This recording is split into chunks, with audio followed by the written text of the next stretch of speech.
Hi friends, ಯಾರೆಲ್ಲ ಯುವನಿಧಿ ಯೋಜನೆಗೆ register ಆಗಿ ಯುವನಿಧಿ ಯೋಜನೆಯ ಮೂಲಕ ಪ್ರತಿ ತಿಂಗಳು ಹಣವನ್ನು ಪಡ್ಕೋತಾ ಇದ್ದೀರೋ ಅಂತಹ ಯುವನಿಧಿ ಫಲಾನುಭವಿಗಳಿಗೆ ಸರ್ಕಾರದ ಕಡೆಯಿಂದ ಈಗ ಒಂದು ಹೊಸ ಅಪ್ಡೇಟ್ ಬಂದಿದೆ.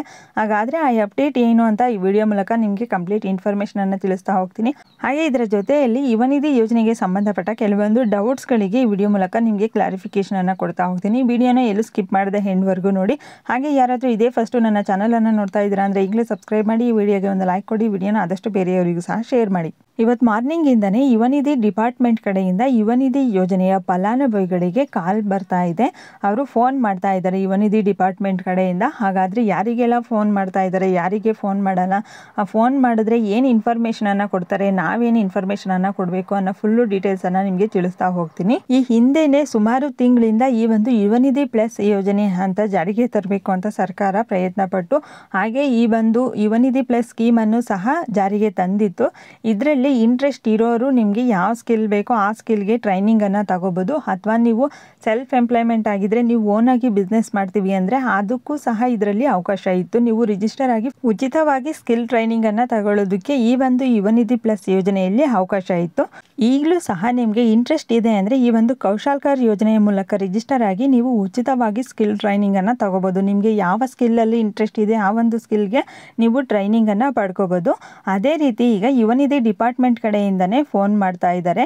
ಯಾರೆಲ್ಲ ಯುವನಿಧಿ ಯೋಜನೆಯ ಮೂಲಕ ರಿಜಿಸ್ಟರ್ ಆಗಿ ಹಣವನ್ನು ಪಡ್ಕೋತಾ ಇದ್ರೋ ಅಂತಹ ಫಲಾನುಭವಿಗಳಿಗೆ ಇದರಲ್ಲಿ ಪ್ರತಿಯೊಬ್ಬರಿಗೂ ಸಹ ಕಾಲ್ ಬರ್ತಾ ಇದೆ ಅಂತ ಹೇಳೋಕ್ಕಾಗಲ್ಲ. ಅದರಲ್ಲಿ ಕೆಲವೊಂದು ಮೆಂಬರ್ಸಿಗೆ ಅವರು ಕಾಲನ್ನು ಮಾಡ್ತಾ ಇದ್ದಾರೆ. ಇನ್ನು ಮುಂದೆ ಪ್ರತಿಯೊಬ್ಬರಿಗೂ ಸಹ ಬರ್ಬೋದು. ಹಾಗೆ ಇನ್ನು ಕೆಲವರು ಕೇವಲ 1 ವರ್ಷ ಯಾರಿಗೆಲ್ಲ ಕಂಪ್ಲೀಟ್ ಆಗಿದೆ ಅವರಿಗೆ ಮಾತ್ರ ಕಾಲ್ ಮಾಡ್ತಾರೆ ಅಂತ ಹೇಳ್ತಾ ಇದ್ದಾರೆ. ಆದರೆ ಇಲ್ಲಿ ಯಾರೆಲ್ಲ ಅಪ್ಲೈ ಮಾಡಿದ್ದಾರೋ ಅಂತಹ ಫಲಾನುಭವಿಗಳಿಗೆ ಎಲ್ಲರಿಗೂ ಸಹ ಯುವನಿಧಿ ಡಿಪಾರ್ಟ್ಮೆಂಟಿಂದ ಕಾಲ್ ಬರುತ್ತೆ ಅಂತ ಯುವನಿಧಿ ಡಿಪಾರ್ಟ್ಮೆಂಟ್ ಅವರೇ ತಿಳಿಸ್ತಾ ಇದ್ದಾರೆ. ಕಾಲ್ ಮಾಡಿ ನೀವು ಜಾಬ್ ಮಾಡ್ತಾ ಇದ್ದೀರಾ ಅಥವಾ ಇಲ್ವಾ ಅಂತ ಕೇಳ್ತಾರೆ. ಹಾಗೆ ನಿಮಗೆ ಯುವನಿಧಿ ಯೋಜನೆ ಮೂಲಕ ಹಣ ಬರ್ತಾ ಇದೆಯಾ ಅಂತ ಇನ್ಫಾರ್ಮೇಷನನ್ನು ಕೇಳ್ತಾರೆ. ಆಗ ನೀವು ಜಾಬ್ ಮಾಡ್ತಾ ಇದ್ದೀರಾ ಅಥವಾ ಇಲ್ವಾ ಅನ್ನೋದನ್ನು ಅವರಿಗೆ ಇನ್ಫಾರ್ಮ್ ಮಾಡಿದ್ರೆ ಅದ್ರ ಬೇಸ್ ಮೇಲೆ ನಿಮಗೆ ನೆಕ್ಸ್ಟು ಯುವನಿಧಿ ಅಮೌಂಟ್ ಬರುತ್ತಾ ಅಥವಾ ಬರೋದಿಲ್ವಾ ಅನ್ನೋದು ಡಿಪೆಂಡ್ ಆಗಿರುತ್ತೆ. ನೆಕ್ಸ್ಟ್ ಇಲ್ಲಿ ನಿಮಗೆ ಯಾರ ಮೂಲಕ ಕಾಲ್ ಬರ್ತಾ ಇದೆ ಅಂದರೆ ನಿಮ್ಮ ತಾಲ್ಲೂಕಿನ ಮೂಲಕ ನಿಮಗೆ ಕಾಲ್ ಬರ್ತಾ ಇದೆ. ಅಂದರೆ ಈಗ ಒಂದು ತಾಲ್ಲೂಕಿಗೆ ಒಂದು ಈ ರೀತಿ ಯುವನಿಧಿ ಪ್ಲಸ್ ಯೋಜನೆಯ ಮೂಲಕ ಟ್ರೈನಿಂಗನ್ನು ಕೊಡೋದಕ್ಕೆ ಒಂದೊಂದು ಸೆಂಟ್ರ್ ಇರುತ್ತೆ. ಆ ಒಂದು ಸೆಂಟ್ರು ಆ ಒಂದು ಕಾಲೇಜ್ ಮೂಲಕ ನಿಮಗೆ ಕಾಲ್ ಮಾಡಿ ಅದರಲ್ಲೂ ಸಹ ನಿಮಗೆ ಬೇಕಾಗಿರೋ ಸ್ಕಿಲ್ಸ್ ಬಗ್ಗೆ ಟ್ರೈನಿಂಗ್ ಕೊಡಲ್ಲ. ಆ ಒಂದು ಸೆಂಟ್ರಲ್ಲಿ ಆ ಒಂದು ಕಾಲೇಜಲ್ಲಿ ಯಾವ ಒಂದು ಸ್ಕಿಲ್ ಬಗ್ಗೆ ಟ್ರೈನಿಂಗ್ ಕೊಡ್ತಾ ಇದ್ದಾರೋ ಅವರು ಒಂದು ತಾಲ್ಲೂಕಿಗೆ ಒಂದು ಸ್ಕಿಲ್ ಮಾತ್ರ ಟ್ರೈನಿಂಗನ್ನು ಕೊಡ್ತಾರೆ. ಅವರು ಯಾವ ಸ್ಕಿಲ್ ಹೇಳ್ತಾರೋ ಆ ಸ್ಕಿಲ್ಗೆ ಹೋಗಿ ನೀವು ಟ್ರೈನಿಂಗನ್ನು ಪಡ್ಕೋಬೇಕಾಗಿರುತ್ತೆ. ನಿಮಗೆ ಅಡ್ರೆಸ್ಸನ್ನು ಹೇಳಿ ಮತ್ತು ಯಾವ ಸ್ಕಿಲ್ ಬಗ್ಗೆ ಟ್ರೈನಿಂಗನ್ನು ಕೊಡ್ತಾ ಇದ್ದೀವಿ ಅನ್ನೋದನ್ನು ಸಹ ಇನ್ಫಾರ್ಮ್ ಮಾಡಿ ನಿಮಗೆ ಬರೋಕ್ಕಾಗುತ್ತಾ ಅಥವಾ ಇಲ್ವಾ ಅಂತ ಕೇಳ್ತಾರೆ. ಅವರು ನಿಮಗೆ ಯಾವುದೇ ರೀತಿ ಫೋರ್ಸ್ ಮಾಡಲ್ಲ. ನೀವು ಓಕೆ ಅಂತ ಅಂದರೆ ಮಾತ್ರ ನಿಮಗೆ ಅವರು ಬರೋದಕ್ಕೆ ಯಾವಾಗ ಬರಬೇಕು ಏನು ಅನ್ನೋ ಎಲ್ಲ ಡೀಟೇಲ್ಸು ಕೊಡ್ತಾರೆ. ಇಲ್ಲ ನಮಗೆ ಬರೋಕ್ಕಾಗೋದಿಲ್ಲ ಅಂತ ಅಂದರೆ ಓಕೆ ಅಂತ ಹೇಳಿ ಕಾಲ್ ಕಟ್ ಮಾಡ್ತಾರೆ. ಇದು ಕಂಪಲ್ಸರಿ ಏನಿಲ್ಲ. ನಿಮಗೆ ಇಂಟ್ರೆಸ್ಟ್ ಇದೆ ಅಂದರೆ ನೀವು ಹೋಗಿ ಸ್ಕಿಲ್ ಬಗ್ಗೆ ಟ್ರೈನಿಂಗನ್ನು ತಗೋಬೋದು. ನೆಕ್ಸ್ಟ್ ಯಾರೆಲ್ಲ ಹೊಸಬ್ರು ಅರ್ಜಿ ಸಲ್ಲಿಸಿ ಇನ್ನೂ ನಮ್ಗೆ 1 ಕಂತಿನ ಹಣ ಬಂದಿಲ್ಲ ಅಂತ ವೆಯ್ಟ್ ಮಾಡ್ತಾ ಇದ್ರು ಅಂಥವರಿಗೆ ಈಗಾಗಲೇ ಮಾರ್ಚ್ ತಿಂಗಳ ಹಣ ಬಂದಿದೆ. ಮತ್ತು ತುಂಬ ಜನಕ್ಕೆ ಇನ್ನು ಏಪ್ರಿಲು ಮೇ ಬಂದಿಲ್ಲ.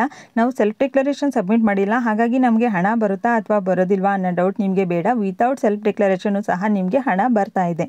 ಆದರೆ ಇನ್ನು ಮುಂದೆ ನೀವು ಸೆಲ್ಫ್ ಡಿಕ್ಲರೇಷನ್ ಸಬ್ಮಿಟ್ ಮಾಡಲೇಬೇಕಾಗಿರುತ್ತೆ. ಆಗಸ್ಟ್ಗೆ ಓಪನ್ ಆದಾಗ ಆಗ ನೀವು ಸೆಲ್ಫ್ ಡಿಕ್ಲರೇಷನ್ ಸಬ್ಮಿಟ್ ಮಾಡಿದ್ರೆ ಮಾತ್ರ ನೆಕ್ಸ್ಟ್ ಮಂತ್ ಅಮೌಂಟು ನಿಮಗೆ ಕ್ರೆಡಿಟ್ ಆಗುತ್ತೆ. ನೆಕ್ಸ್ಟು ತುಂಬ ಜನ ನಮ್ಮದು ಡಿಕ್ಲರೇಷನ್ ನಾಟ್ ಪ್ರೊವೈಡೆಡ್ ಅಂತ ಇದೆ, ಸೆಲ್ಫ್ ಡಿಕ್ಲರೇಷನ್ ಸಬ್ಮಿಟ್ ಮಾಡಿದ್ರು ಅಂತ ಹೇಳ್ತಾ ಇದ್ದೀರಾ. ನಿಮಗೆ ಸ್ಟೇಟಸ್ ಅಪ್ಡೇಟ್ ಆಗುತ್ತೆ.